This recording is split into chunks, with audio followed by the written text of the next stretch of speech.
Hey, it's Ethan here at eTrailer. Today we're going to be taking a look at showing you how to install these Pewag studded truck chains on our 2023 Chevrolet Suburban.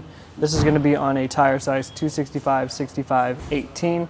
Make sure you check the fit guide at etrailer.com so you get the right chains for your tire. These chains are some of the most aggressive chains that you can buy. They are for off-road use only, so if you're looking for something on-road, check out some of the other options that Pewag offers. These are going to have 7mm studs that are going to be used primarily for forestry, ice road trucking, things like that. We have them on the rear axle in our case as per the owner's manual for the Suburban, but always double check your owner's manual to make sure you're getting the chains on the right axle for your car. The chains have a ladder pattern design, which means they go straight across the tire.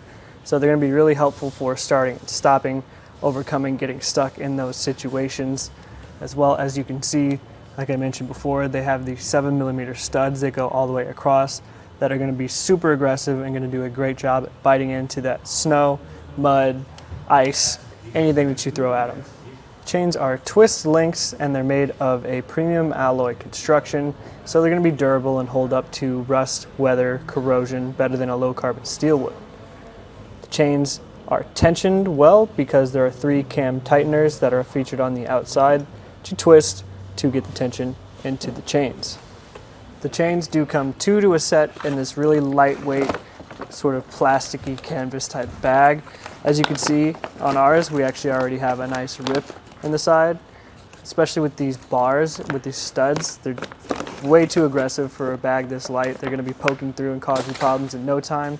So if you do get these chains, we recommend picking up some kind of plastic tote, something that's going to be more helpful in keeping the chains from tearing up whatever you're keeping them in and keeping the chains secure at the same time. Installing the chains is pretty straightforward. You will have to get under and around your tire to get the back connection, so we always recommend practicing it in your garage beforehand or somewhere so that you know how the chains go before you find yourself stuck in a situation that you need them, trying to figure it out. But you can check out how we installed them right now. The first thing we want to do is lay our chains out flat, making sure that nothing is caught or twisted or tangled. We also want to make sure that these cams are on the side facing us. We want to make sure that the chains are facing the right way. Normally we can tell if the chains are facing the right way based on these hoops and the flat side being on the tread, but with these chains it's pretty easy to tell. Obviously you don't want the studs here facing onto the tread of your tire, so if we have them facing up right now, then they're in the right way.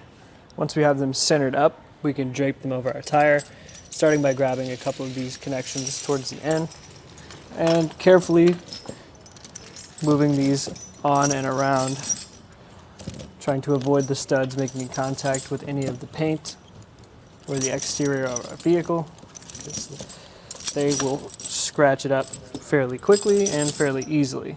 But once we have the chains about as even as we can front to back and side to side, we can go around and make our first connection on the back. We want to fit these loose links into this hook on the other side. So we'll go with the furthest one in our case because we have those cams to tighten things up, but we can come back and adjust that if we need to. Our connection on the front is exactly the same as on the back. Just fitting this loose link into, or these loose links on the side into the hook on the other side.